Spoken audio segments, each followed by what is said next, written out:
Damn. Nice, Pete. What? I saw you checking out that girl's butt. What? I was just checking out her yoga pants. Pete. I was thinking you'd look really good in yoga pants. Uh-huh. I was like trying to check out what brand it was. Like I was looking at her form on deadlifts. They were all messed up. Do you think she has a nicer butt than me? Well, it definitely doesn't look like a pancake. Did you just call my butt a pancake? Well, I mean, What can I do? you gotta try New York Muscle Radio's Bootylicious program. Bootylicious. Yeah, you'll finally get a celebrity booty, like all the other girls following the program. Fine, I'll do it. But don't get jealous when other guys check out my glutylicious ass. Glutylicious, your guide to getting a celebrity booty in 12 weeks. Now available exclusively at NewYorkMuscleRadio.com.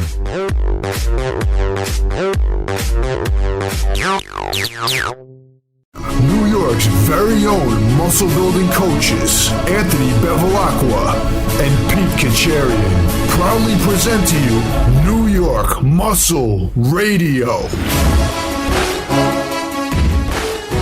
What's up, guys? New York Muscle Radio, episode number 128. It's your host, Anthony Bevilacqua, alongside the big guy, Big Pete Kacharian. If you're a new listener, welcome to the New York Muscle Radio podcast. This is the best fitness podcast on iTunes, Stitcher, Android, wherever you're downloading this from. This is the best muscle building podcast. But big guy, what's up, man? You ready for today? Today is going to be a little different, a little out of our realm here. Fitness over 50 with Tony Horton. For those of you who don't know who Tony Horton is, you've probably been living under a rock. He came up with P90x. That's what he's most famous for. And we got him to come on the podcast today. We're going to talk about fitness over 50. Tony Horton's actually 58, so I think it's a perfect podcast to have him on, perfect topic, as we can't really relate to our 58-year-olds, but it'll be good to get some insight from him. What do you think about that, big guy? Yeah, we've been getting a lot of requests actually from our older listeners to talk about longevity and fitness after a certain age and just getting in shape when you're older. And, you know, it's funny because we get so many requests on that. And I said we had a question recently. And I said, well, I can answer that the best that I can, but we can't speak specifically based on experience. So we have somebody on here that will talk a lot of experience, and he has a lot of experience with everything in the fitness industry. And like you said, a lot of people know that name, and everybody knows P90x. Oh, yeah. For those of you, you won't get that now, but during the middle, toward the end of the podcast, you will get what that means. So just keep that in mind. Was that why you were laughing before we started recording? I was going to ask you why. Yes, that's 100% why we were laughing before we recorded this intro. But yeah, so guys, keep that in mind. So we got a special announcement today. Again, like we said, we're going to announce our sponsored athlete search is over, and we picked our winners. So our co-host here, I handed over the mic to him as he has all this information in front of him, and we're going to announce our winners. We're not doing them in any particular order, are we? No. There was no particular order to pick them, so. Yeah, so like we had mentioned, this year we were actually picking 10 sponsored athletes. Last year we only picked 2. And this year the podcast has grown so much that we decided to take on more. And we set aside some time to pick the 10 best athletes. Unfortunately, we had so many to choose from that it was tough to just narrow it down to 10.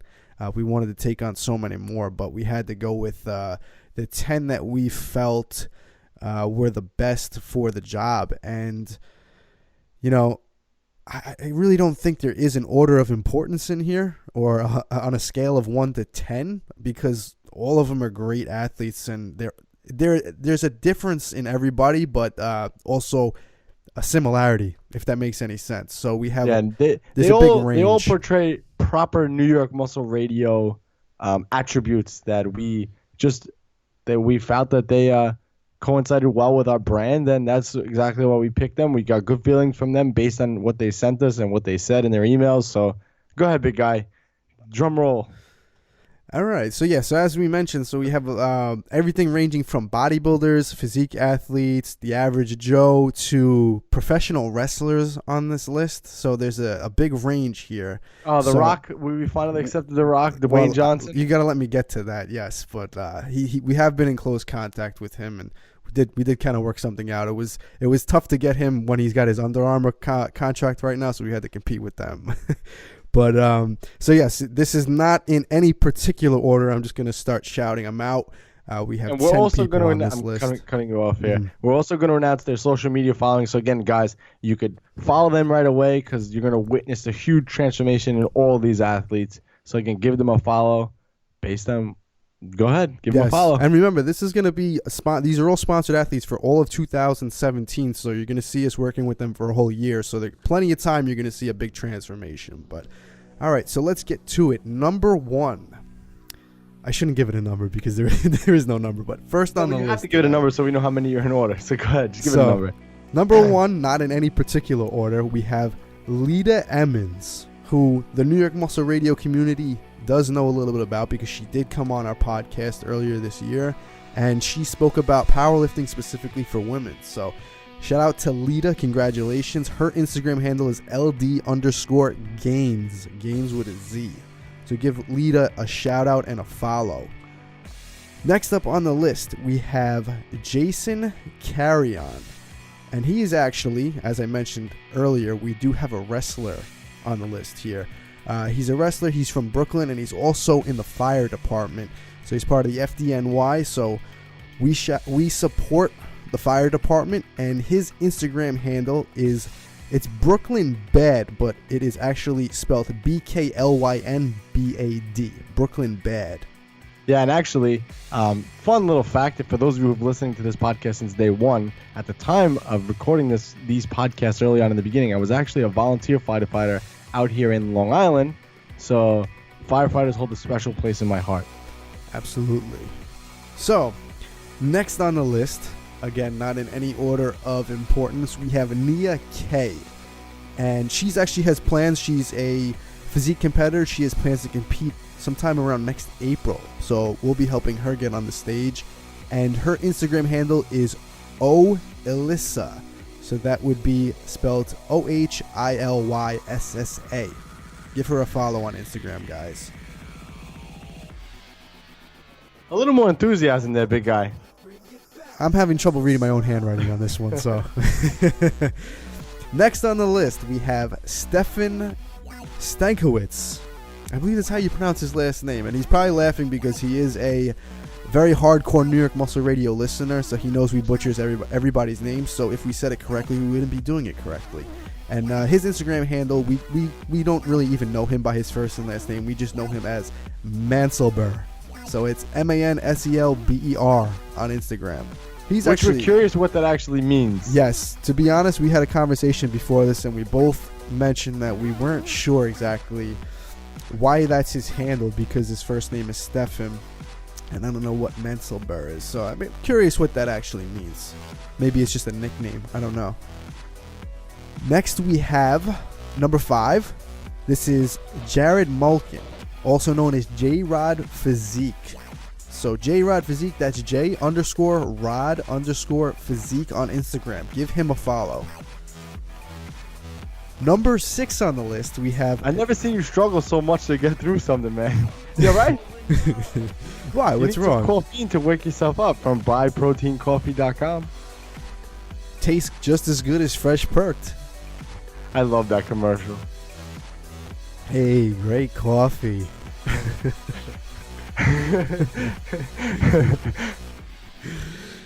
Number 6 on the list, we have Joshua Kularis. He is another podcast, a big avid listener. He's actually reached out to us a bunch of times. So we just want to give a shout out. We love people that support the podcast and do things in a very similar manner. He puts out a lot of good information on Instagram specifically. I believe he has a YouTube channel as well. I'm not 100% sure about that, but he puts out a lot of good information. So his handle on Instagram is... Did we get his handle on Instagram? I know you told me it earlier. I gave it to you. I believe I forgot to write it down. So I think it's his name. I'm messing this one. Well, that's what I wrote down. So I guess that is his. Yeah, I thought maybe it was different. So yeah, so it's just Joshua _ and his last name is spelled Kuluris. So give him a follow. He's got a lot of stuff going on Instagram. He's putting out good stuff. So definitely give him a follow. Next, we have another female athlete. We have Tanya O'Gorman. She is on Instagram at Yoga Valley Fit. So give her a follow too as well. Next on the list, we have Tony, who we like to call the Busy Bodybuilder. He's on Instagram at the Busy Bodybuilder. Give a follow to Tony. Number 9, we're getting through the list here now. We have Gina Marie. Gina Marie, her Instagram handle is Gina_Marie89. She's actually a dancer for Universal Studios. So that's a very, like I said, we have a big range of athletes on here. We have, like I said, the average gym rat. Then we have competitors, powerlifters. We have wrestlers on here. And now we have a dancer on the team too as well. So give her a shout out. Which is actually a fun fact. I wonder if it's Universal in California or Universal in Florida. I believe it's Florida, but I could be completely wrong. It very well might be California. You're going to Universal in California soon, right? No, but it's on the list. It's like on the to-do list. It's on the to-do list. All right. So next up, we have, and this is funny because he has the toughest Instagram handle on here. It took me a little while to read this one out, but cool story. Mitch Jacobson. Next up, number 10, Mitch Jacobson. He actually sent us his transformation since he started listening to the podcast over a period, I believe it was about 10 months, since before he started listening to the podcast when he found it, and since he's been applying everything he listened to. He's another one of the guys that applies what he listens to. And he actually went from 205 to 237. Significant amount of muscle gain. It wasn't fat gain or anything like that. He sent us his before and after pictures. Looked awesome. So his Instagram handle is, I'm just going to spell it out because I'm not 100% sure how to pronounce it. It's GIRAFFE Jacobson, JACOBSESON. So however that's pronounced, he could probably clear that up for us too as well. But so that's our 10 athletes, and we have one 11th athlete. This is a special bonus edition on here because we felt that we definitely had a place for an 11th athlete. We actually did this last year too as well. We picked a third one, a bonus athlete too as well. But this year the bonus athlete number 11 is Laura Bevilacqua, also known as Laura Bevs on Instagram, LAUBEVS. Who is also doing a powerlifting meet in 3 weeks, along with the other Bevilacqua on the other end of this microphone. Yes, so we have chosen my sister as another sponsored athlete, and not because she's related to me, but this is her first time competing in powerlifting, and we know we're going to take her to the next level in powerlifting, and she dieted down for this meet that she's doing, so it's just cool to give her the sponsorship role. She earned it, definitely. Yeah, and she, how much has she increased her lift since she started prepping for this meet? I know it's a ton. I think she was squatting, she wasn't even lifting seriously, and then she's just I think I want to do a meet, and it's been 6 months of hardcore training, and she's squatting 225, it's insane. There's seriously something in your blood. I don't know what it is, but it just takes the average person to a superhuman level in a very short period of time. The funny thing is, too, she's dieting down. She actually lost 15 pounds or something like that so far. Yeah, she lost 15 pounds, added a ton of strength to her squat and deadlift. I haven't seen her bench or anything. I don't know what it was. Which is it's pretty, for a girl, I think it's pretty high. She's repping with 110 pounds. Yeah, she's 120, so it's pretty good. That's pretty good, man. And it's all. I mean, I gotta throw in there that is part of the Bevilacqua gene pool, I think, but it definitely has to do with the nutrition and training protocols that we do here at New York Muscle Radio. Yeah, definitely. So again, guys, congratulations to all our winners, all our new New York Muscle Radio sponsored athletes. So again, we're gonna be posting up a lot more content with them in it, as opposed to us two always clogging up the feed. It'll be a whole bunch of array of people from dancers to firemen to whatever else we can muster up and put on that page. So again, congratulations to our winners. And again, if you guys didn't apply this year and didn't win, do not take it personal. We wanted to pick everybody. Believe me, I've entered contests before like that and haven't won. And there's always going to be a loser in a contest, and there's nothing wrong with it. Just apply again next year, or again, you can always apply for coaching with us as well. but we're always here to help you. And again, please do not take any offense if you did not win. Yeah, there was really nobody on the list that we looked at that said this person actually didn't fit the criteria for it. Like I said, it was just a matter of we had so many people to pick from. We had to just narrow it down a little bit, you know? All right, let's move on to the quote of the day, big guy. Oh, also, back up. Sponsored athletes, you are hearing this for the first time now. We will be emailing you post getting this. So if you haven't received your email from us yet, just look out for it, and you will get it this week. Be on the lookout for that email because athletes start now. All right, New York Muscle Radio quote of the day. Today's quote, I think this is a cool one. If you ain't pissed off for greatness, that just means you're okay with being mediocre. By Ray Lewis. If you ain't pissed off for greatness, that just means you're okay with being mediocre. Interesting. I like that. You know what? Pissed off for greatness, though. What exactly does that mean? Pissed off for greatness. Like if you're not hungry for greatness, I guess he's just pissed off. Yeah. But if you're not hungry for greatness, it just means you're okay with being mediocre. Yeah. Which I think this is a prime quote for what happened this week in natural powerlifting. And raw natural powerlifting, the USAPL, we had a guy, Ray Williams, who I'm trying to get on the podcast. He's the first man to ever squat over 1,000 pounds raw with just a belt and knee sleeves on. And I've watched him for so long on social media, and he's always he's such a humble guy based on his posts. He thanks God every day in his posts, and he's blessed for what he does. But you could tell that he just doesn't want to be average. He wants to be above that. And I think that you have to have that hunger for greatness. You have to always want more in your life, because if you just are comfortable with where you are now, you're not going to get anywhere. And I see it all the time. I see it with clients. I see it with just average people. I talk to people all the time. It's kind of my new thing is always try to go out somewhere and always try to talk to someone. But it's just you can always get a feel if someone's really successful or just not. Because just by the way they speak, I don't need to do that. Yeah, that's kind of hard work. No, it's the wrong answer. It's only hard if you make it hard, Yeah, I mean, we've spoken about this before too, and we did a whole segment on motivation and stuff like that about reaching your goals and everything. And I always said, at least for me, and I find this with a lot of people too, you're motivated by two things. You're motivated by you have negative motivation, you have positive motivation. And I always feel that I'm motivated by negative things in my life, and to me, just being average would be considered a negative thing. And I think that motivates me to do great things rather than trying just to achieve the great things. I don't look at it and say that's great. I want to do that. It's more along the lines of, listen, if I don't do this, I'm just going to be average. And to me, that's not acceptable. So that's always taken me out of my comfort zone. And I think that's that quote is definitely fitting for that, because a lot of people who do want greatness, they're just not okay with being average. Yeah, and I think the other thing too, I could relate this to my own life.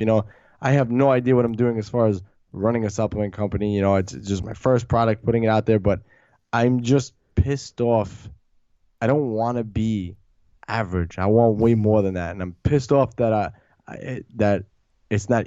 I'm not that I'm pissed off that it's not easy. Obviously, it's not easy, but just pissed off that I'm not there yet, and I have to. You just don't give up, and you just keep going. You keep pushing yourself. You keep finding new ways, and I feel like it's always when you're kind of scared to do something. I don't know if scared's the right word or not, but when you're out of your comfort zone to try to do something, that's when you're, another step closer for that greatness. Whatever it is. And I posted up, and I didn't post this up online, but I posted it to you. I sent you a text. I took the average 3 top lifters from this year's Raw Nationals in my weight class, and I put those numbers down on paper, and I kind of set them. It's I have to be within this range by next year, and it seems like how the hell do I start this? But if I'm pissed off because I want to get there. If I didn't care, I wouldn't even go so far as to look. You know what I mean? If I was okay with just where I am now, because I could look at my strength and say, okay, yeah, I've improved over the year. I'm happy here. But if I'm not, I want to get more. I have to be pissed off that I want to get there. You know what I mean? You have to have that fuel to want to get there. Yeah, absolutely. And I think a lot of us start whatever it is that we start doing, whether it's bodybuilding, fitness. I know I started I started bodybuilding because I was pissed off. I was pissed off at the way I looked. I grew up looking a certain way for a long period of time, and it was kind of my identity. And I was like, I'm sick of this shit. I don't want to fucking look like this anymore. I'm pissed off. And, I probably started with a pretty bad attitude, but you know what? I made a shit ton of progress in a very short period of time. So being pissed off is definitely a good source of motivation. All right, so let's move on to the listener question of the day. Again, guys, if you have a question you want us to answer, you could submit it on our website, newyorkmuscleradio.com/listener question. So the question today, it's pretty funny, actually. It's almost Halloween, so how would you guys defeat the scary, evil, frightening plague of chicken legs? They're everywhere. I too am affected. Can you recommend a home gym type specialized program? No self-respecting chicken leg victim can train those things in public. I look forward to wearing shorts and letting my legs see the light of day. Once you help me get finally rid of the skinny legged horror story. Thanks, guys. Signed, G Man. I kid you not, man. I didn't edit any of that. That was all his writing. I thought that was awesome. I was like, I'm leaving this just as it is. Well, at first, usually when you talk about skinny legs, sometimes it's hard to tell if you're talking about quads and hamstrings or if you're just talking about calves. It actually sounds like he's talking about calves, right? Because he says he wants to wear shorts. Yeah. So hey, maybe he's talking about the whole leg. Well, the whole leg I could give you advice for. If you want advice on calves, I'm not even going to answer this one. All right, so you take the quads and I'll take the calves. Go. So if it's the entire legs and you're talking about a home gym setup, you're not limited at all. As long as you have a power rack and a barbell, you're not limited. If you're squatting and that's all you have access to, I promise you could take your skinny legs and make them into massive legs if that's all you do. Currently, I'm talking to somebody with massive quads, and I believe 99.9% of what you do for your quads are just squats. Is that correct? Me? Yeah. Yeah. I don't do anything else. Anthony's quads are massive, and he just squats. So he's a perfect example of that. If you look at anybody who squats ridiculously heavy, they always have big quads. I think quads are one of those muscle groups that are very, very simple, but people overlook them in terms of building larger quads. They make it complicated for no reason. So if you're squatting heavy and frequently, if you're just using a garage gym, squat multiple times a week, 2, even 3 times a week heavy, and you'll grow quads. Hamstrings, I mean, if you're deadlifting or if you're doing stiff leg deadlifts, those 2 exercises or those 3, if you want to use that variation, I promise you your thighs will not be small if you hit those hard and heavy and frequently. If you have other leg equipment that you want to use, feel free to use it, but I'm not even going to mention it because you can cover it with just those 2. You don't need it. I made the best gains ever in the shortest period of time training my legs in my garage gym years ago when I was in high school, and I didn't have access to anything but a power rack.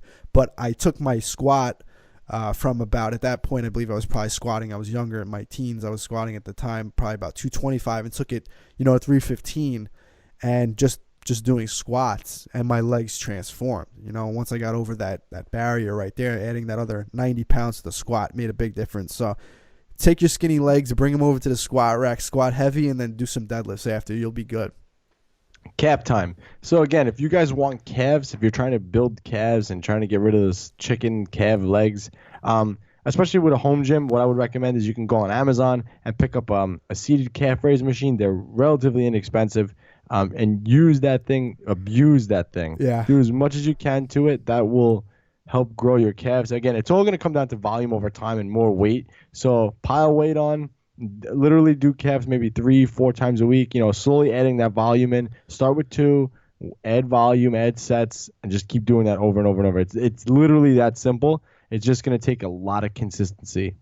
Yeah. And when I say consistency, it's going to take months and weeks and years, but you'll get there eventually. I think Arnold had said something, and you'll probably fix this quote when I say it.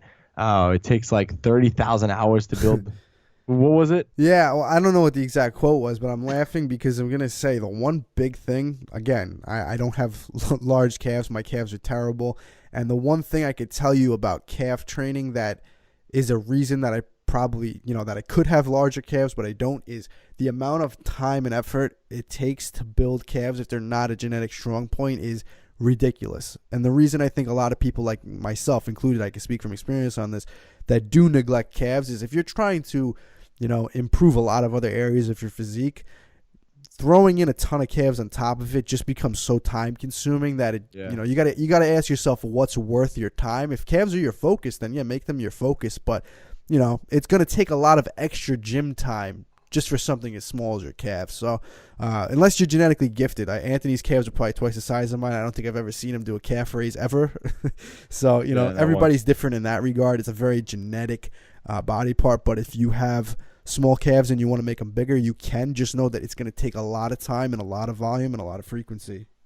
Yeah, and again, like I said, the main thing is going to be consistency. Like tomorrow, and I'll talk about this on the air, whatever. Tomorrow I got to go for blood work, annual blood work, whatever, and I have to go fasted in the morning. So now I'm thinking about it now. I'm like, I have to go fasted to take blood. I'm like, I hope I'm able to work out tomorrow. That should be good, right? Yeah, I'm going for blood at like 7. I mean, how much? I haven't Especially had annual blood. If it's hours later, not. Well, it'd be like 12, so it's like 6-7 hours later. Yeah, you'll be. No, fine. not even. But wait, so I haven't done annual blood work in so long. When they do annual blood, how much blood do they take? Because I've worked out before. Yeah, they're gonna take a significant amount out. It's It's the little vials, isn't it? Those little things. Yeah, sometimes they'll fill up like two vials or so. Oh, that's nothing. I'm thinking like when I donate blood, you're not gonna get like a ton taken out like that. So then I'm good. See, it's not. But this is what I'm saying. Like these are the things you worry about when you're so ingrained in having your routine down, and when you're so hungry and pissed off for getting success. I've noticed that about you a lot lately, that you're taking it to a new level actually, and that's not a bad thing. It's a good it's a good mindset for competitors to have. But I've noticed, I don't know if you've noticed it lately. You know what it is? I haven't focused on where I'm at. Mm-hmm. I have noticed it. I haven't focused on where I'm at. I was having a conversation with someone else the other day, and they're like, you're so strong, man. I don't know how you do it. And I'm like, I'm not. Like, I just don't look at myself in that light. You're comparing yourself to the best in the world. That's why. Matter because I want to be the best in the world. I don't want to be me. I want to be the best in the world. I want to be, in that realm. How can I be in that realm if I'm here? I can't think. I can't associate that with myself. And you just got to keep going. That's all it comes down to. Just keep repetition. Well, that's why I said, when you wrote those numbers down and you're like, wow, shit, I don't know how I'm even gonna get there. And I said, first I said just add 5 pounds to your lift every time you test. And I know you probably took it as like I was just like giving you a bullshit answer. But then I said, so like do the math. Like if you were to add 5 pounds every time you tested, depending how frequently you test from now until next year, how much would that add to your total? So if you plan it out like that, okay, if I need to get to a 500-pound bench, let's just say, I'm going to use that example. I don't know what the exact number is off the top of my head, but your bench is at this right now. You need to get there. Okay, you can plan it out where I need to add progressively this amount of weight to my bench over a certain period of time. So let's say by, next July, I need to be about at this much. You could keep track of, are you on pace? Are you behind? Are you ahead? You could plan it out. Yeah, I don't know. I just think that there's that stupid quote, and I hate it because it doesn't make any sense. But if you want to eat a whole elephant, you have to start one bite at a time. Yeah. I hate that quote because it doesn't make sense because who the fuck eats an elephant? But you get the idea. Right. So I guess it's like, you just look at it one workout at a time, add progression, stay healthy, and just do that time and time again, and just keep plugging away. It is the key, but you just always have to make sure to keep track of your progress. That's why I said if you plan it out like that, that's a good tool. You don't have to plan it down to the month or anything like that, but it's very easy to say, okay, I need to do add 5 pounds a month to my bench. I'm just using this as an example again. And to go in the gym and try and be progressive every time and then look at it and realize, I haven't been adding 5. It's very easy to let that go and just start going through the motions. That's why I think sometimes you need something to reinforce it. So writing it down sometimes helps, or just keeping track one way or the other. All right, guys, we're going to take a short commercial break. And remember, I made fun of Tony Horton. So remember this. Oh, yo, hey. So as you listen to it, just look out for that, and then you'll understand what I'm talking about. We'll be right back.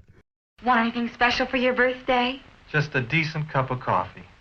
You're kidding. I'm serious. Honey, your coffee's undrinkable. It's pretty harsh. Well, so's your coffee. The girls down at the office make better coffee on their hot plates. And he didn't even kiss me goodbye.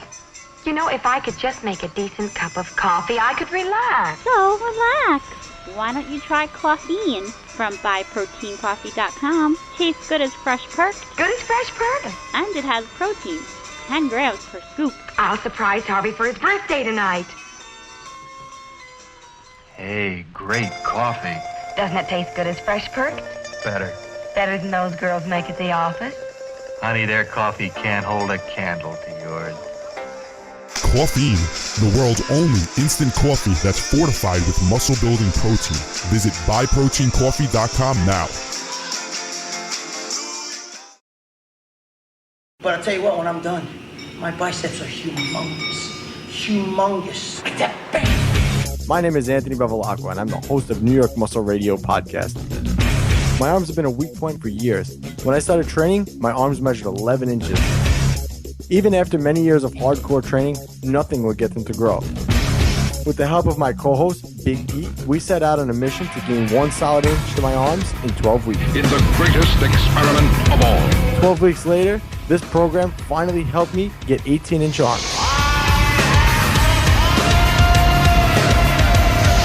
The 12-week arm experiment, the ultimate arm growth program, ebook, the audio book, and the workout video. Pick up your copy now on NewYorkMuscleRadio.com.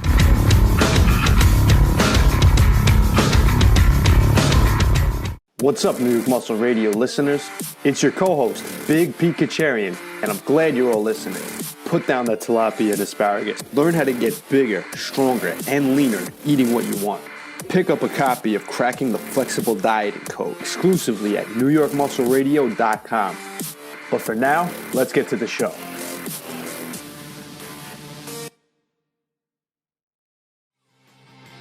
Hey guys, it's your host, Anthony Bevilacqua, and I just wanted to announce that my brand new personal training facility is now open. I'm currently taking on new clients in the Long Island, New York area. If you're interested in working with the best personal trainer in the business, head on over to abfitnesstrainer.com and sign up for your free consultation. Then you can understand why bodybuilding.com has named me Personal Trainer of the Month. All right, guys, we're back. New York Muscle Radio, episode number 128. And we got on the line here Tony Horton. Tony, what's up, buddy? How are you?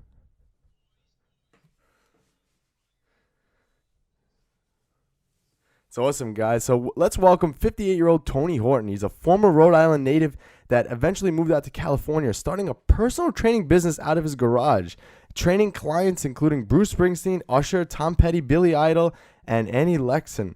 Eventually becoming a spokesperson for Nordic Track, he went on to create his first workout program, Power 90, which led into what we now know as P90x. And if you don't know what P90x is, you guys probably live under a rock.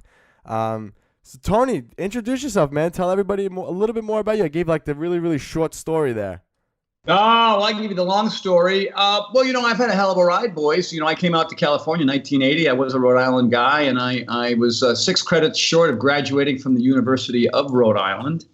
And I came out here with a buddy just to sort of, see what California's like for the summer. And I'm still on that vacation 30-something years later. Interesting.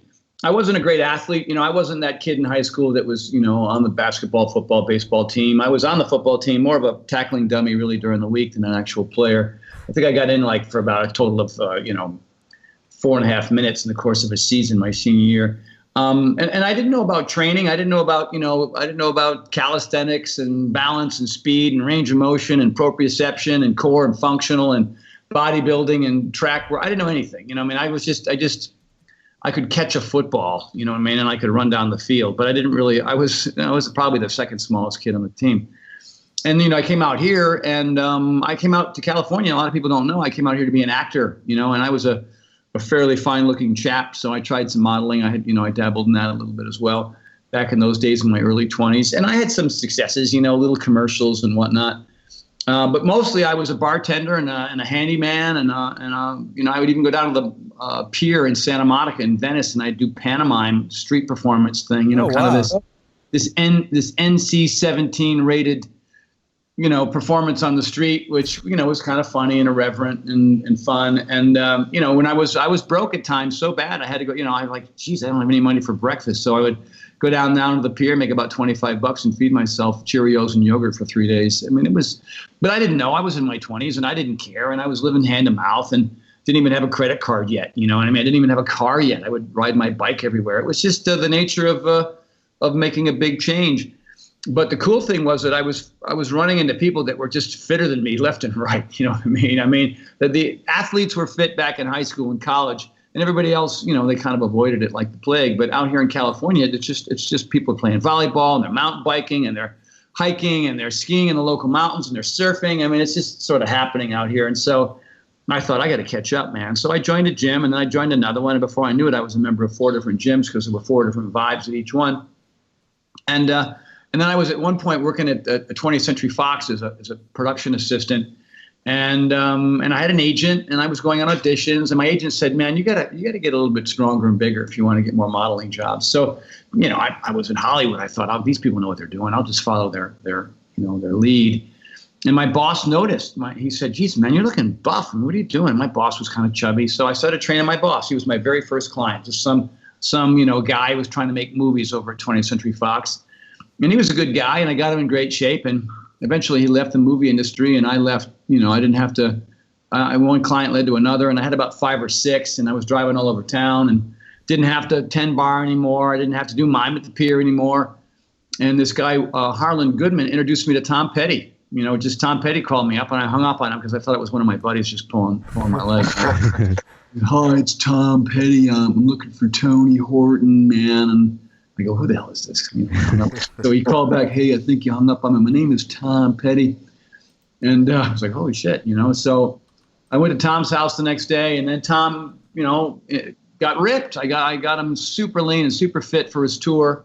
And then Billy Idol called, and then Stevie Nicks called, and then Annie Lennox called, and then Bruce Springsteen called. And then, all of a sudden I had this little fitness business, and that's not what I even came out here to do, but I loved it. I loved helping people.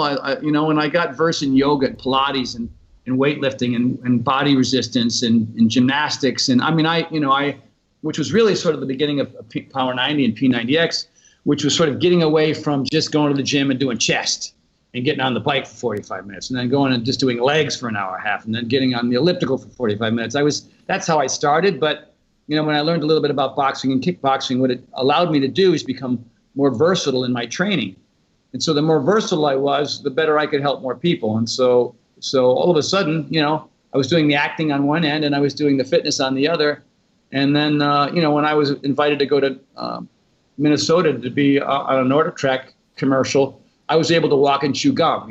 There's a lot of people in the fitness industry that don't have that background with, scene study and reading a teleprompter and hitting your mark and remembering lines. It's a totally different art. And so the two came together, and here I am, 2016, and I've sold, 9-10 million copies of my programs. Wow, that was actually one of my questions because, and I'm not doing that to find out how much money you made or anything, but I'm curious because P90X is all over the place. So I'm just curious, like how many total copies you've sold, and that's insane. Do you know how many of those people? I mean, obviously you have people who start that and stop. Is there like a certain percentage that like actually completed the program? Like how many actual testimonials have you ever gotten? You if that's the case, you've touched probably more people in fitness and transformed people's lives than anyone else on the planet. Well, there's a lot of people out there that are kind of scratching at my heels. Sean T, obviously, through Insanity, had a tremendous, but success. he's not handsome like you, and he don't have that beard that you got. Well, that beard, I know it's sexy right now.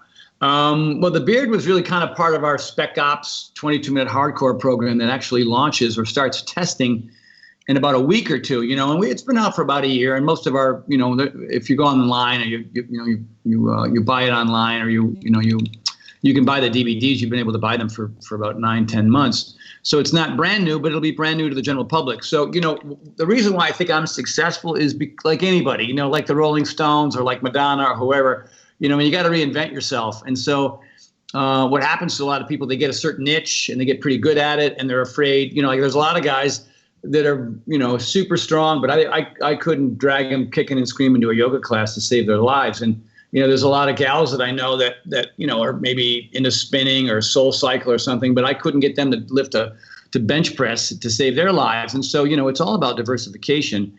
And that's the reason why there's Power 90, P90X, P90X2, P90X3, 22-minute hardcore, 10-minute trainer. And so you have to appease to as many different types of people depending on their age and their athleticism or lack thereof. And if you hit all marks, then you're going to allow people, regardless of who they are and what age they are and everything else, to not only work on their strengths, but work on their weaknesses. And now if you look at P90X, it's 12 different workouts and they're all very different. And there was a big discussion and argument about whether that should be the case when we created P90X. And I said, hey, look, I'm just building what I've already done in my life and with my clients. And so you got to kick, you got to punch, you got to do squats, you got to do plyometrics, you got to do core, you got to do functional, you got to do proprioception, you got to work on speed, you got to work on balance, you got to work on range of motion. You got to, honestly, and I think that the reason why now that I'm 58 years old, that I ski harder, faster, steeper stuff than I've ever done in my life. And I go I heli ski up in Canada every year, and I jump off of 25, 30 foot cliffs, like jumping off your house, and it's because I trained for it. I couldn't do that in my teens and 20s when I had the metabolism and youth to do it. I just didn't have the skill or strength, so that's the real thing. What's your objective? Like, what are you trying to accomplish? What blows my mind are all these guys my age that just want to be big. Like, what the hell for? So you can, piss off your heart and your intestines and your digestive system, so that you can fill out a shirt. I don't know. Are you going to play senior football or rugby? You want to be functional, man. You want to be functional. And if you're struggling and it's hard and it's new, it's perfect. It doesn't mean you have to abandon what you already know. I love getting into the gym and just cranking out, doing chest and back, 24 sets, 32 sets of that. But at the same, like yesterday's workout was 24 sets of pull-ups and push-ups in an hour. Like, I put the timer on and I knock out 24 and I max out on every one. And so it's just diversification. It's variety. That's the key. Yeah. Yeah. So, guys, Tony's 58 years young, and he could probably outperform most guys in their 20s today. So he's gonna give us all the right advices out there for you guys who are, over the age of 40. And Tony, basically, you have strength, flexibility, mobility, and cuts. You mentioned, incorporating all that in there. So what do you attribute those kind of results to? When I wrote my book, The Big Picture, there you go. That's my first plug of the interview. But The Big Picture is a personal development book. I did my first two, which were Bring It and Crush It, which were, exercise and eat right. Hello, and here's different ways to do it, which is sort of the natural progression for somebody who's trying to break into that realm of writing and selling books.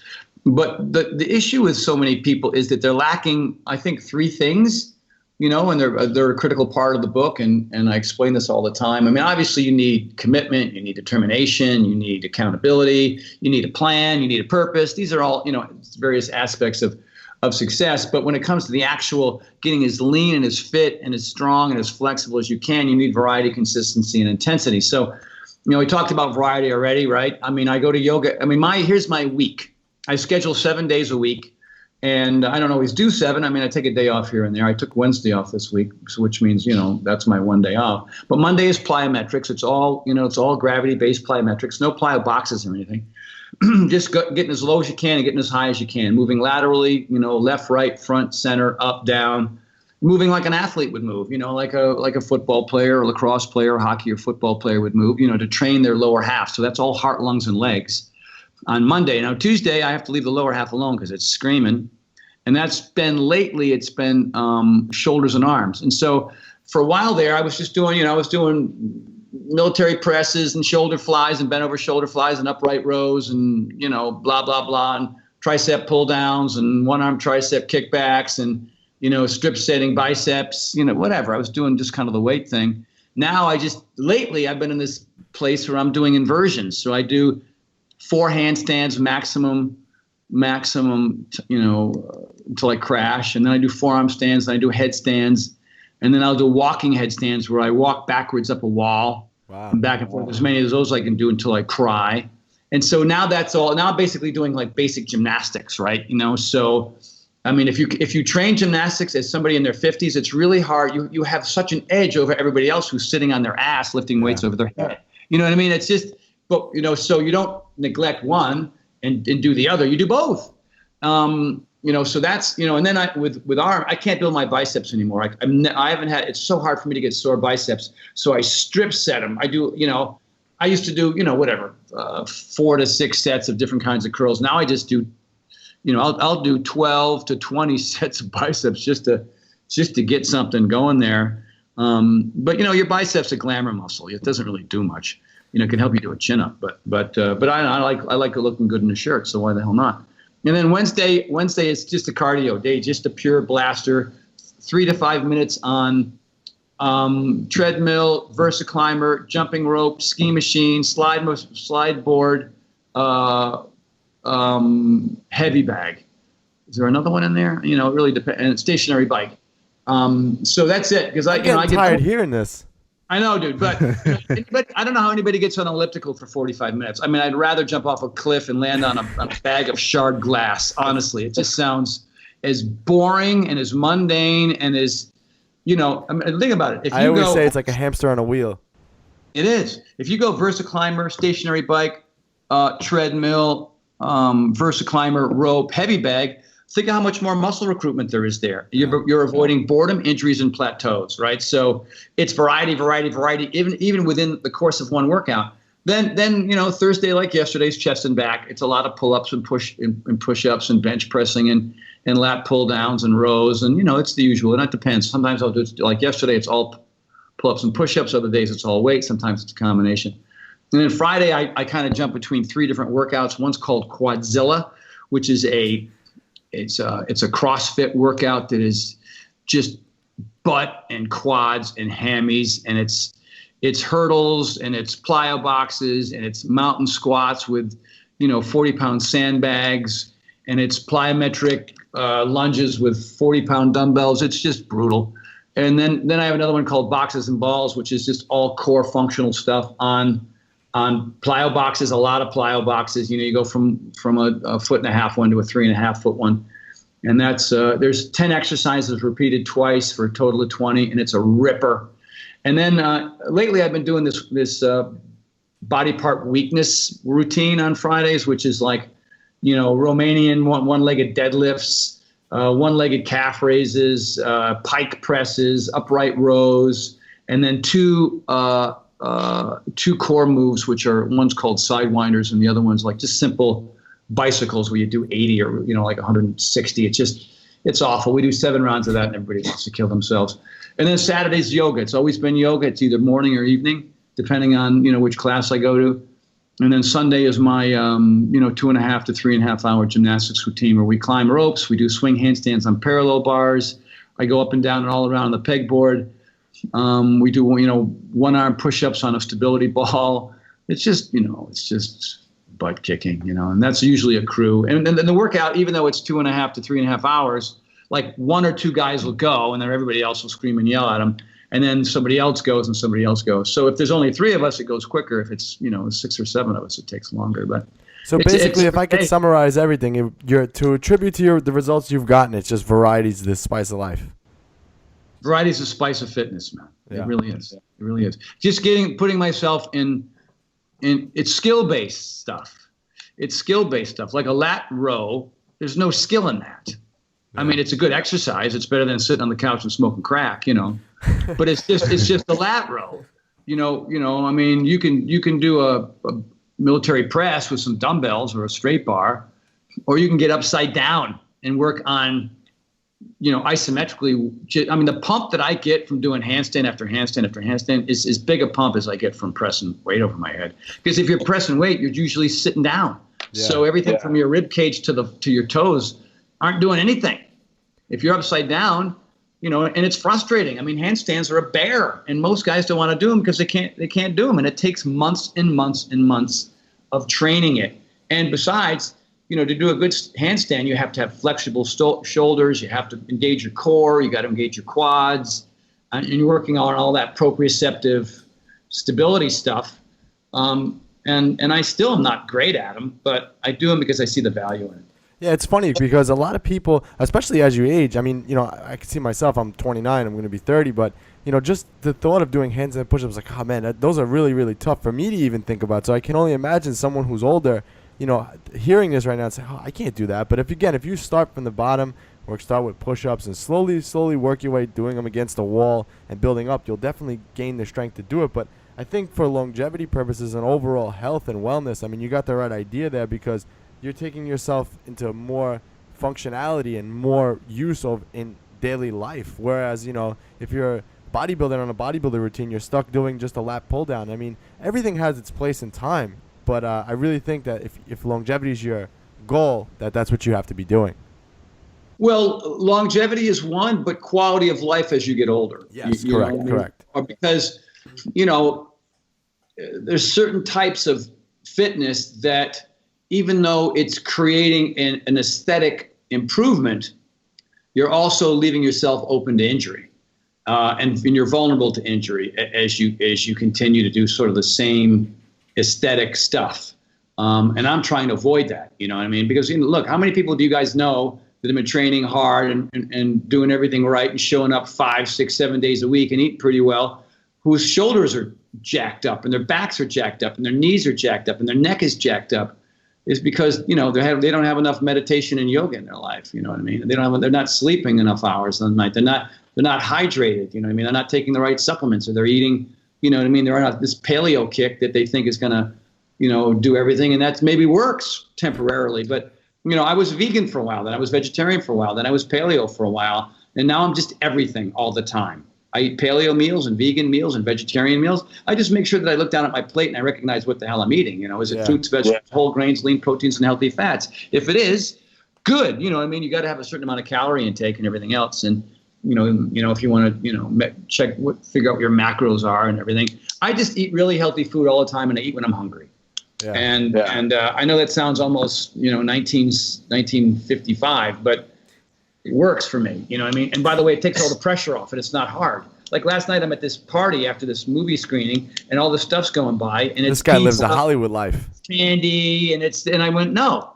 I had some tuna, I had some sushi, and I drank Pellegrino, and that's the reason why I'm, vascular and striated and have, 7% body fat.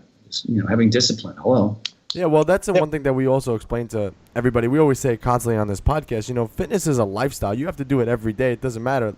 You brush your teeth every day. If you don't brush your teeth are going to rot and fall out of your mouth. Same thing with your body. If you don't take care of yourself day in and day out, that's it, man. Yeah, you get one. If your car gets screwed up, you go bring it to the shop and they fix it for you. You screw this thing up too much, and you end up with cancer. You end up with scoliosis, or you end up with hypertension, or you end up with diabetes. And look, when it comes to paying your bills and brushing your teeth and going to sleep and showing up at work and taking care of your family, everybody does that to some degree. I mean, some do it better than others, but that's just survival. You're just surviving on Earth. What you guys do, what I do, is all about thriving.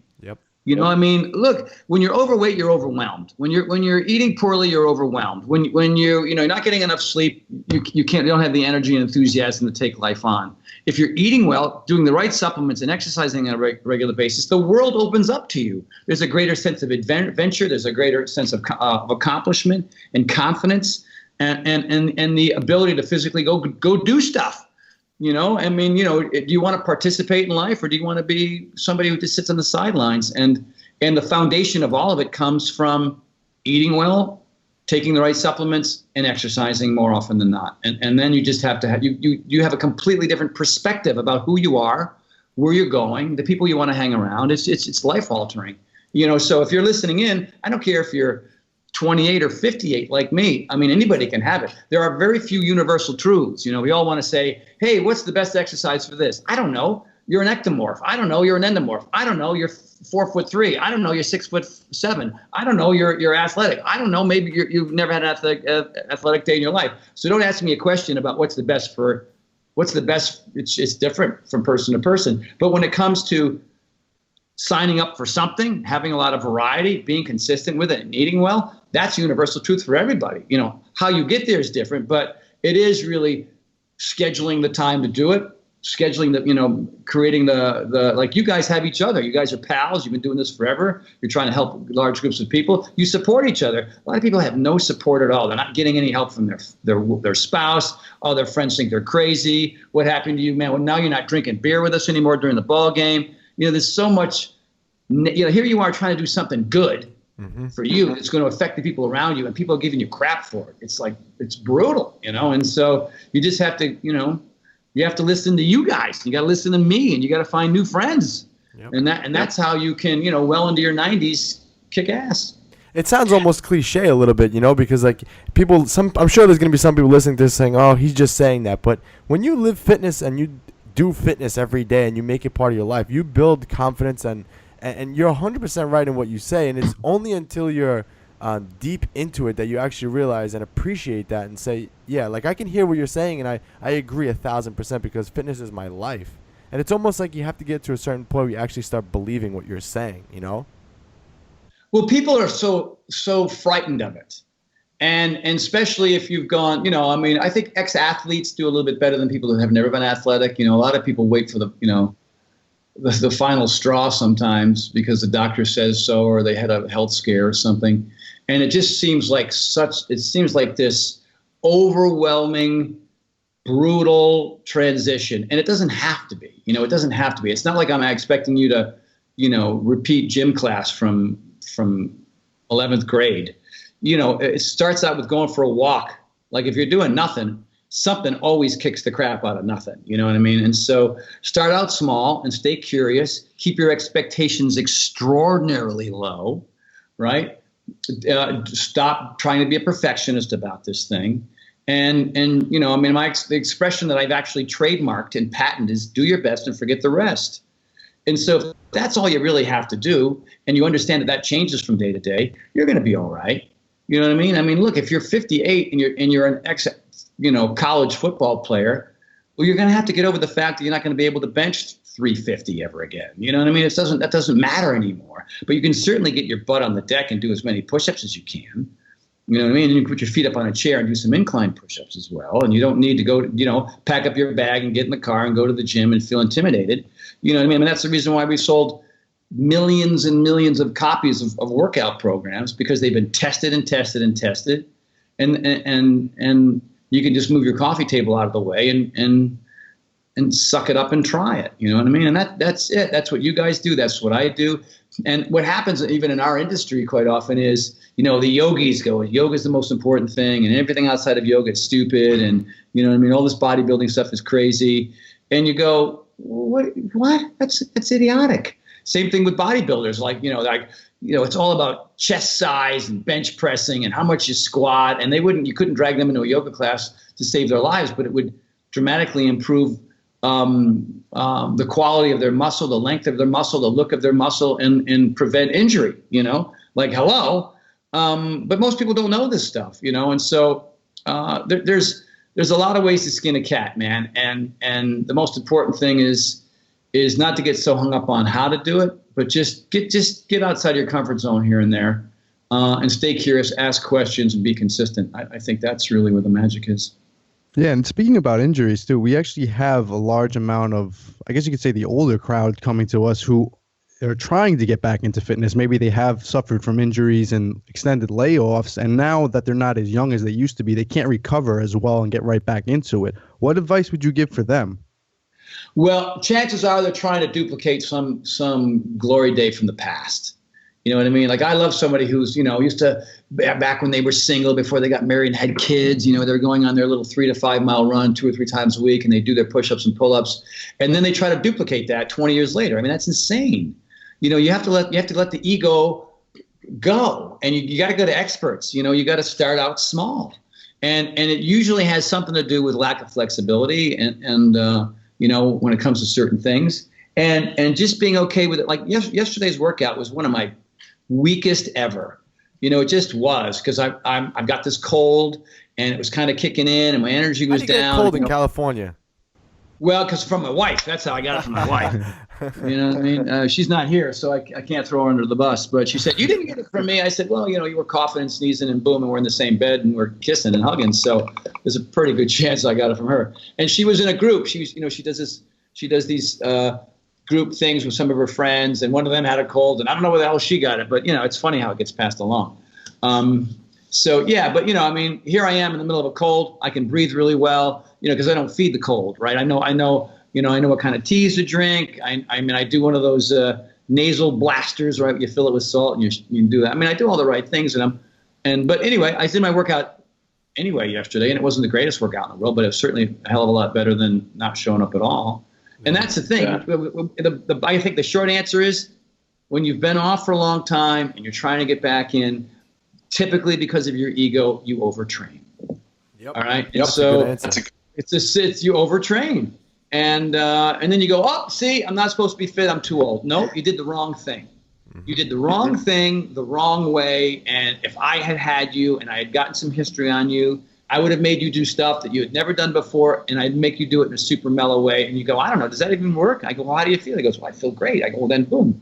Maybe 3 months from now, you'll be able to duplicate something that you were doing in the past, but not when you start out. I mean, everybody wants to go gangbusters in the first week after laying off for years and years and years, and now you're overweight, and now you're older, and now your metabolism isn't as good as it was, and now you don't have the range of motion you had when you had higher testosterone. Most people don't realize that alcohol lowers testosterone. You want to know a universal truth? That is the case for anybody and everybody. If you want to underperform, keep drinking. If you want to perform well and recover faster, cut out the alcohol. Alcohol has no value whatsoever when it comes to you losing weight and you getting fit and strong. But, everybody wants to kind of relax and hang out with their pals, and they want to, fit in and all that bullshit, right? Well, you know what? I'm going to cut you off a little bit there, Tony, because I just want to mention, too, while alcohol does have all those negative benefits, what happens is also, if you do that over time, it just makes matters worse. So you end up, if you're coming back to fitness after a certain time, your testosterone levels are lower naturally, but they're going to be even lower just from the lifestyle that you led. Bingo, man. Bingo. I mean, it's fat, sugar, salt, chemicals that come from factory foods. A lot of us are eating out of bags, bottles, cans, and boxes now. You know what I mean? We're not eating, organic, locally grown vegetables. I can't tell you how many people, when I get together and have a seminar, and I'll say, how many people here are eating 6 to 8 servings of vegetables a day? That's a cup. A serving, it depends on who you talk to, but it's a half cup or a cup. And 4 hands go in the air. And I said, well, this is what your great-great-great-grandparents were doing. I mean, when I was in high school in 1976, my graduating class, there were 714. There were 3 fat kids. 3. And nobody exercised except for the football players, basketball players, hockey players, and the other athletes in school. Everybody else was just skinny. Why were we all skinny? I mean, we were eating Fritos and drinking whole milk, you know what I mean? But it's just portions have gotten bigger, the ingredients have gotten nastier, and people are sitting on their butts all the time. You know what I mean? So it just, the obesity crisis, I mean, if you could pinpoint a year, it all kicked in at about 1970, because there weren't overweight people. It was an anomaly. It was rare. It was sort of maybe a thyroid thing, or maybe you were poor habits, or maybe your parents were endomorphs. I mean, you know what I mean? If you're Samoan, there's probably a pretty good chance you're not going to be a skinny Samoan. You know what I'm saying? But if you're from Kenya, you're an ectomorph, and it's, but now there are overweight people in Kenya because, there's McDonald's over there. It's crazy, man. I mean, it's nuts. It's really nuts. So you got to, when you're starting out again, and it's been a long time. I mean, people, between 40 and 60, you got to alter your diet dramatically. You got to cut out the alcohol. You got to stop eating all the factory food. And you got to start out slow, and you got to do some yoga. Sorry, that's the truth, the whole truth, and nothing but the truth as far as I see it. So, Tony, if you can go back in time and talk to your younger self, what kind of advice would you have told yourself? So if you can go back to when you were 28, what would you say to yourself? Stop screwing around, buddy. I mean, when I was 28, I was starting to train people, but I was still partying. I was still eating double cheese chimichangas, you know what I mean? But that's fine. I mean, it's part of the journey. You don't want to force your future on somebody who didn't know better, and that's okay. I mean, I'm just glad it's turned out the way it has, and it's moving in the direction it's going, that I'm still relevant at 58. Most people, not that many people have an 18-year spike, I mean, I don't know. I mean, who knows? But I've got, 22-minute hardcore coming up. I got a brand new project that Beachbody, the company that I work with, is excited about. Our CEO is more excited about this new one, which I can't tell you about yet because we're very secretive over there. But I got one that's testing in a week or two, and I've got another one that the development starts next week. So it's weird. I mean, knock on wood that it's still happening at this range. But at 28, I don't know. I was a hell of a lot better at 28 than I was at 18. I mean, at 18, I was a mess. I was sad. I was depressed. I was anxious. I was in horrible shape. So between 18 and 28, there was improvement. And between 28 and 38, there was even more. And it's a journey. Like, I've had 2 interviews this past week, and they said, what was the tipping point where you felt like you really, I've made it. And I said, well, I can give you about 25 tipping points over the course of 20 years. It's not like, you wake up on a Sunday morning and go, ta-da, or you've met somebody or your show launched and all of a sudden people started picking up the phone and ordering your product. It's a series of them. Yeah, it's a 30-year overnight success. It really is. Well, for me, it was maybe about a 10-year. I mean, when I was, completely unknown but the funny thing is, it is overnight for somebody who's never known me before, and all of a sudden they pick up the phone, they buy my product, and 3 months later they're in the best shape of their life. And they go, holy crap, I didn't even know this guy existed. And now, as a result of his program, I feel and look totally different. So it's an overnight success from the outside looking in, but from the inside looking out, it was a couple decades. So we talked a lot about longevity, and another thing that I think a lot of people need to pay attention to, which you seem to have always had pretty well, is balance in life. Fitness and life. A lot of people get into fitness when it takes over their life. What kind of advice would you give for them? How were you always able to balance it? Well, that's a good question, man. And I think because I'm inherently lazy, I'm inherently, I was a procrastinator and I used to cut corners and I would do the absolute minimum to get by. And I was kind of a pretty good bullshitter, and that person is still there, but that person has a lot more discipline now. And that person understands that if you want to have a life filled with happiness and joy, and you understand the importance of being in the moment and the importance of being present, then, you need to go out and buy a hammock. And you need to have those days where you can sleep nine and a half hours, which I do. I love to just go in my backyard, no phone, no iPad, no nothing. I got these chimes back there and I just sit on my ass and I meditate, man. And sometimes I don't even meditate. I just sit and I look out at the beautiful day. I live up in the hills in LA off of Sunset Boulevard now. And my whole backyard is a big mountain covered in trees. And I'm totally cool with just chilling. You know what I mean? And it's because if you follow Buddhist philosophy or Hindu philosophy at all, you understand the importance of balance. Yin and yang. We say yin and yang, right? Yeah, for some reason mispronounced, but it's yin and yang. It's when you take a pendulum and you let go, it goes in both directions. It just doesn't just hang out on one side. So a lot of people are stressed out and freaked out and overwhelmed and crushed and burning the candle at both ends. And what does that happen? Headaches, neck aches, shoulder issues. And a lot of that has to do with their training or overtraining or maybe not taking days off. But it's just stress and tension in the body. And if I was at Facebook yesterday, the Facebook headquarters, and one of the questions from somebody was, and it's always about nutrition and motivation and, how to build six packs and bigger biceps. But the one kind of cool question, which I was glad to answer, was, what kind of meditation do you do and when do you find the importance of meditation? Because very few Americans do that. You know what I mean? And so the thought of sitting quietly in a lotus for half an hour, forget it. I'm like a hummingbird on crack. There's no shot that's going to happen. Right? Well, I live in New York, and there's no way that happens anywhere in New York. Like meditation in New York, sure, maybe there's some hippies left over that are doing it with people, but I'm sure that's not the most popular class in the city. There's no friggin' way, right? Yeah, no way. But what I do is I'll just see if I can sit quietly for 5 minutes. And what I'll do is I won't be in a lotus. I'll just be in a comfortable seat, right, with my eyes closed.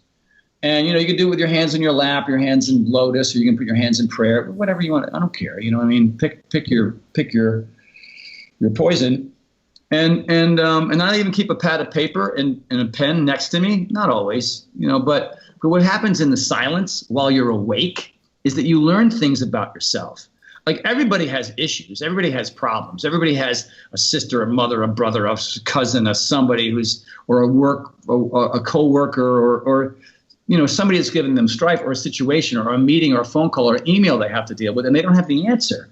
So it happens in the silence because when you're asleep, you're dreaming and you can try to wake up and analyze that. But who knows? That's a little crazy, but some people do it. In the silence while you're awake, and you're thinking, like what I'll do sometimes is, what do I do about this? What do I do about that? I just kind of repeat the phrase over. What do I do about this? And, I have this contract negotiation right now, and it's not fun.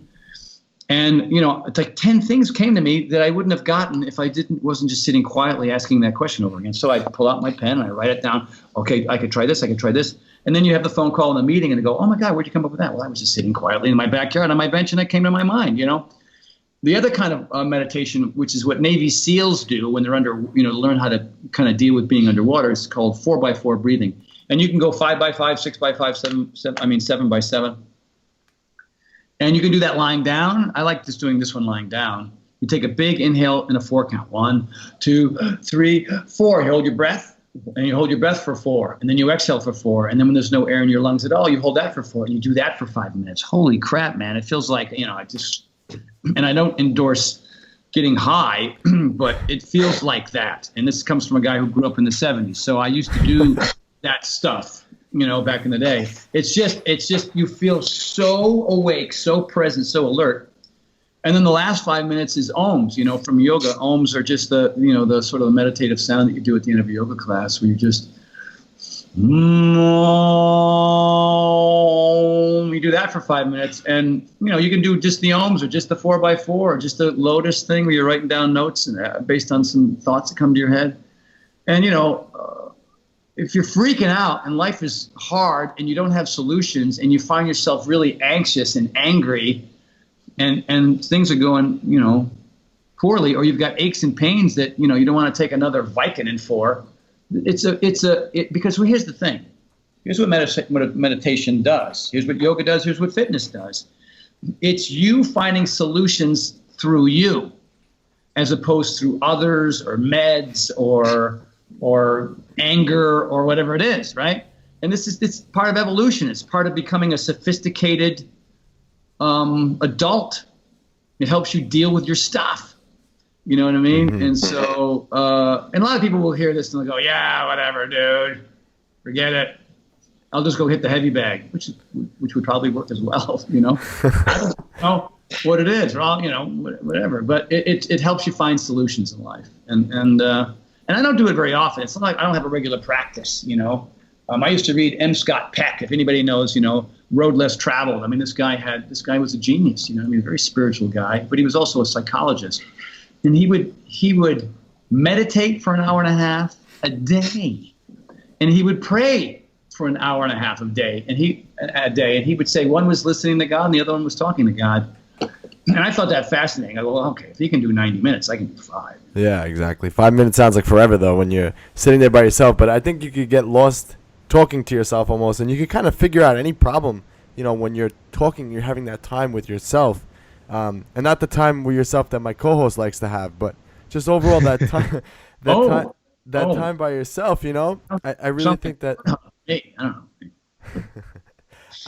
So anyway, I want to backtrack a little bit. You mentioned, growing up in the 70s, and this is complete left field, but Arnold Schwarzenegger was in his prime at that time. So did you know of him? I'm just curious, did you ever look up to, Arnold? And what I knew about Arnold, I was incredible. Everybody knew about Arnold. We would watch him. We saw these little bodybuilder, the types of videos that he would shoot. Everybody's seen the great documentary with him and Lou Ferrigno. He was fantastic. And when I used to go to World Gym down in Venice, Arnold would be there. And he would say, "Where's the chopper?" No, he wouldn't. But yeah, I mean, we all knew about him. You don't know who he is. Yeah, come on. Arnold was the man. And I was there when he was doing all his Terminator movies. I was in a movie with the guy. I was in Last Action Hero, which was probably one of the worst movies he ever did, and no one saw it. And I played a cop called I was Officer Walschläger. So it was Arnold Schwarzenegger. Yeah, and there's a scene where I'm standing there at the desk next to an animated cat. I mean, I don't even think I had a line. You know what I mean? So I was on the set with Arnold, and I used to go to World Gym, and I even worked out with Lou Ferrigno a few times because Lou Ferrigno was a friend of my workout partner at World. And World Gym, everybody knows about Gold's Gym, but it was Joe Gold who sold his name, and then they franchised Gold's Gym, and then Joe Gold went and started his own gym called World Gym, and then eventually he died, and the World Gym franchise was sold, and it's something else now. But yeah, man, I was there, dude. I was in L.A. in 1980, when Arnold was at the height of his career, when he was courting Maria Shriver, I used to hang out, you know, Maria Shriver and I were doing, she'd be standing there doing bicep curls and I'd be on the bench next to her doing, you know, military press. Handstand push-ups. No, I wasn't doing any of that yet. I was just doing plain old, you know, lifting weights, cardio, but I wasn't doing all that other stuff I do now. That's interesting to hear, you know, because, like, you know, especially for me and my co-hosts here, we look up to idolize Arnold, and I can only imagine being in that atmosphere at that time, because that was when fitness, I guess, was in its coming up to its peak, I would say.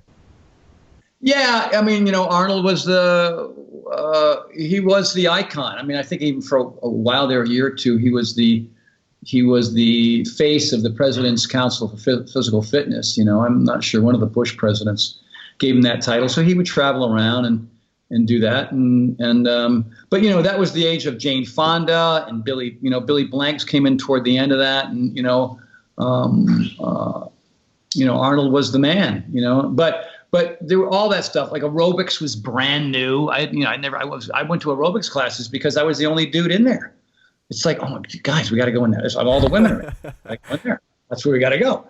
And so there's like 75 women and me. I take it your wife's still not in the room. No, she knows all this. You know, she knows all this.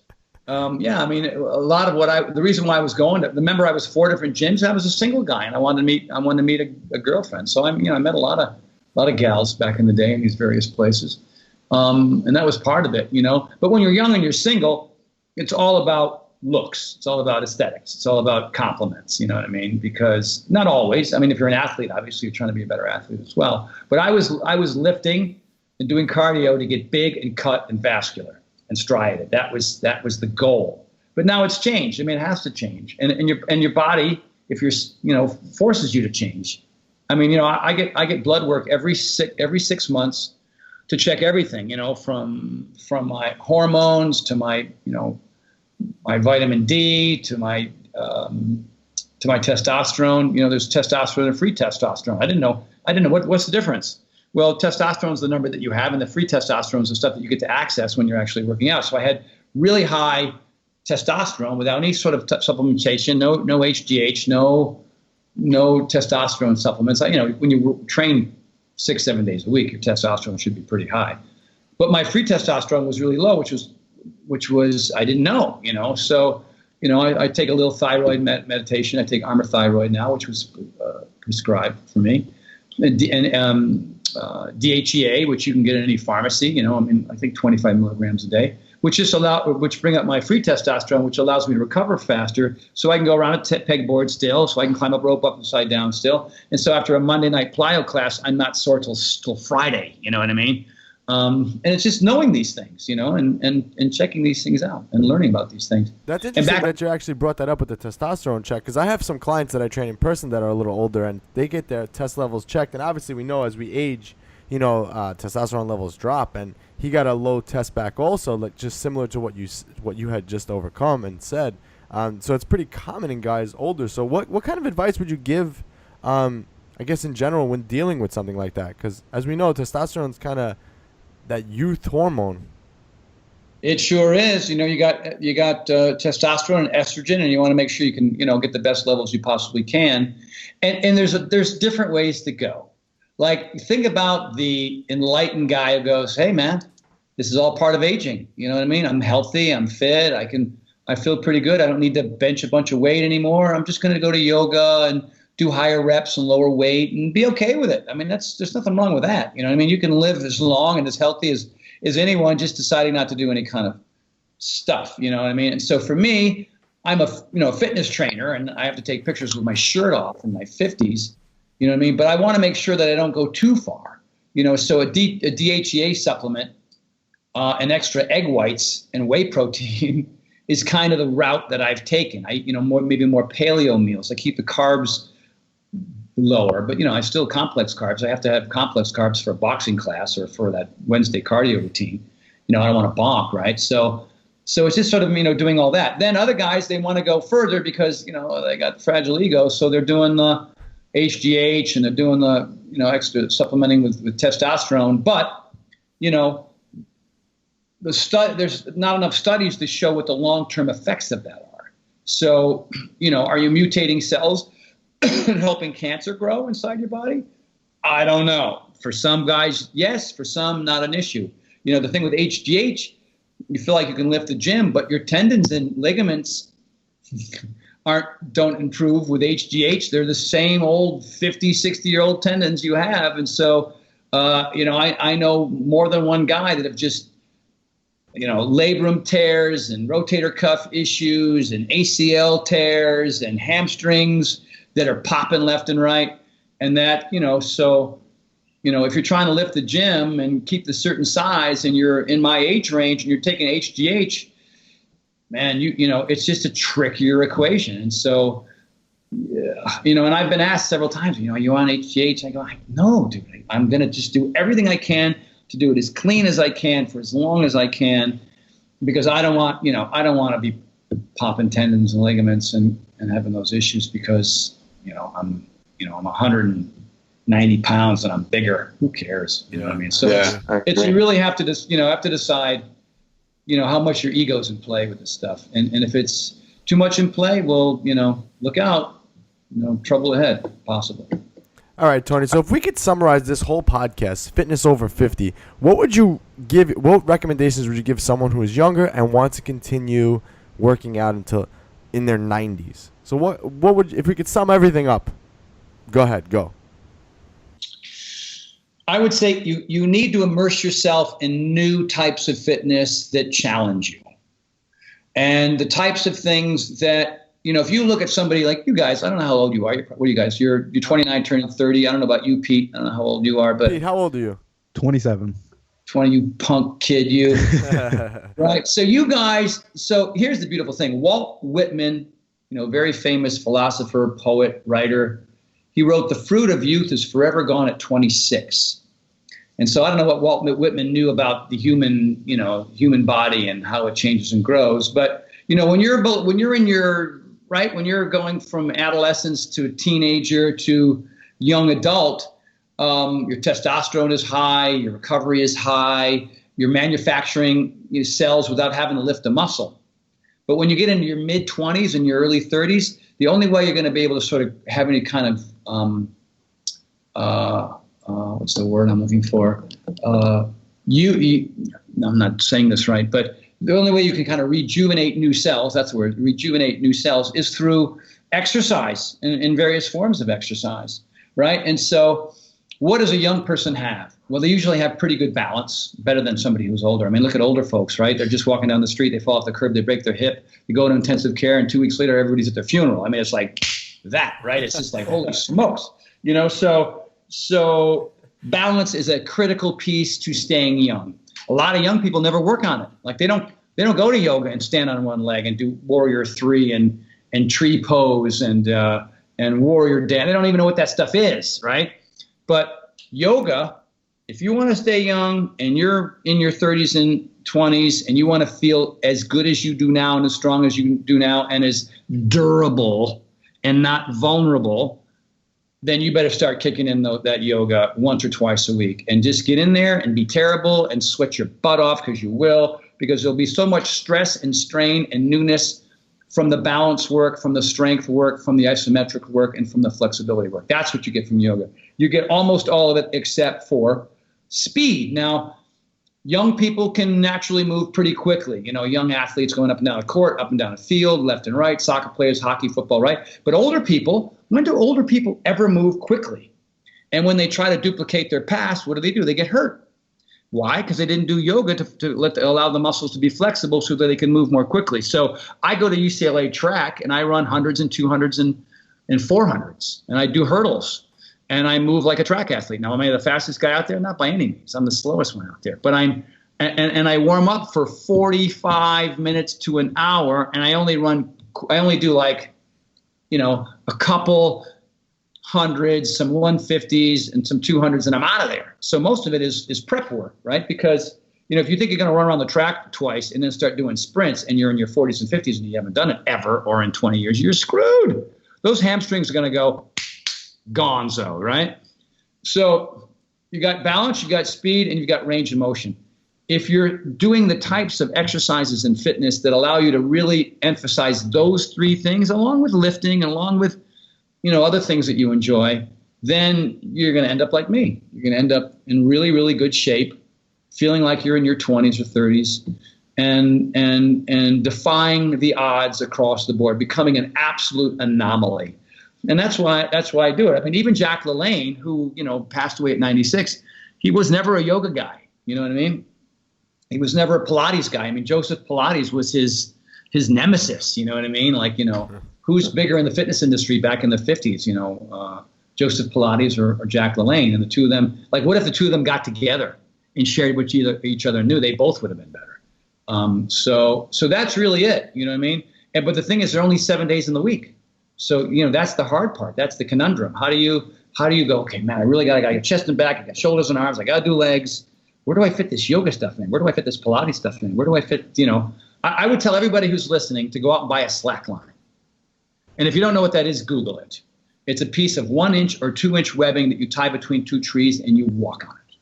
And for the first 3 weeks, you're going to go, this is stupid. I can't stand on this thing for more than a second. I feel like when I put my leg on this thing, I shake like it's a 9.5 earthquake. And I just all of a sudden, you know, had Parkinson's disease. It's just as hard as anything can be. But you do it day after day after day after day. You know, my friend Bob Modica, you know, he's fit, he's not fit, he goes back and forth, and he hurts his, you know, he's got plantar fasciitis. And I said, Bob, why don't you stop screwing around? Stop doing this, you know, all you're doing is lifting weights. And you need to get a slack line. You need to build a pit, because he's a plumber and he's a carpenter, and he can build the stuff in his backyard. And I watch him. I go on Facebook, and this guy in 6 months has never looked better. He walks up and down that slack line. He walks backwards on the slack line. This guy's in his 60s, man, and it's awesome. And he's always been big, but he's never been striated and vascular. And I'm seeing veins in his arm, and I'm seeing the striations in his arm. And it's just body weight stuff and balance and yoga. And he's getting a 6-pack. It's awesome to watch, because he's not just sitting on his butt lifting weights over his head or bench pressing or you know, just doing body parts. He's doing, you know, he's got multiple muscle recruitment while also working on the speed, the balance, and the range of motion. Ta-da! That's my advice. Get busy. Tony, thank you so much for coming on our podcast. We really, really appreciate it, buddy. Where can our listeners find out more about you, and where can they kind of follow you at? Because I'm looking forward to following you the next 10 years just to see what happens. 68, well, you know, I can't wait to see you at 68. Maybe we'll do this podcast again. Yeah, when I'm 108, man, we'll have a podcast. But look, you know, I mean, if you liked what you heard and you think anything I'm saying is making sense, I mean, I've been in this industry for 35 years, you know. I mean, I had the #1 selling stuff in the world, you know, and it's because I have a different take. And, you know, if you find this interesting, go to TonyHortonLife.com. And I have retreats, you know, like I'll be at the Omega Institute again up in upstate New York, which is not far from you guys. I believe I'm going to be up there this, you know, next June. It's every year. It's either June, July, August.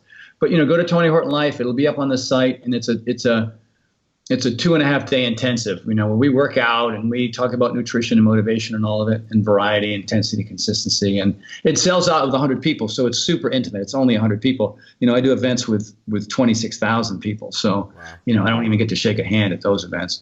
So TonyHortonLife.com. Also, I've got a new hair care and skincare line called TH Care. You can go to TH Care, those are my initials, .com, and get it there, or you can go to Tony Horton Life and buy it there as well. And the neat thing, too, is if anybody knows who Brendan Burchard is, look up Brendan Burchard. He's the #1 online course developer in the world. Oprah went to him. Tony Robbins went to him. Larry King went to him. Usher went to him. And he and I shot my course about a month ago, and that comes out in November. And it talks a lot about what we've talked about here, you know what I mean, but in detail and with worksheets. And it really kind of, the goal is to sort of, how do you get to the next level physically, mentally, emotionally, financially, with your relationships? I mean, they're all like the same rules, the same techniques apply to all categories of your life. You know what I mean? I mean, you know, being consistent. Hello, that makes sense. You know what I mean? How are you more intense in your relationship? You know, I mean, a lot of people, they fall in love, and then 6 months later they go, who the hell is this? You know, or they get married and go, oh my God, I got to get out of here. And it's like, my wife and I have been together 8 years, and I'm not here to give marital advice, but I know it works, and it's support. You know what I mean? And it's going out of your way and pushing the envelope a little bit to kind of blow their mind, and hopefully they'll do that for you as well. So that's what the course is about. I'm really excited. But ultimately, it's just go to Tony Horton Life. I've got a YouTube channel too that you can check out. And my Facebook page is loaded. Go to my personal Facebook page on. You just put in Tony Horton, it'll pop up, and subscribe, and there I am. And I share this stuff, 5-6 times a week. Tony, thank you so much. Pete, it's your turn, buddy. All right, guys. Pete and Anthony with Tony Horton, New York Muscle Radio, and we're out. Enjoyed this episode of New York Muscle Radio? Make sure to hit that subscribe button, leave us a 5-star review, and be sure to follow us on Facebook, New York Muscle Radio.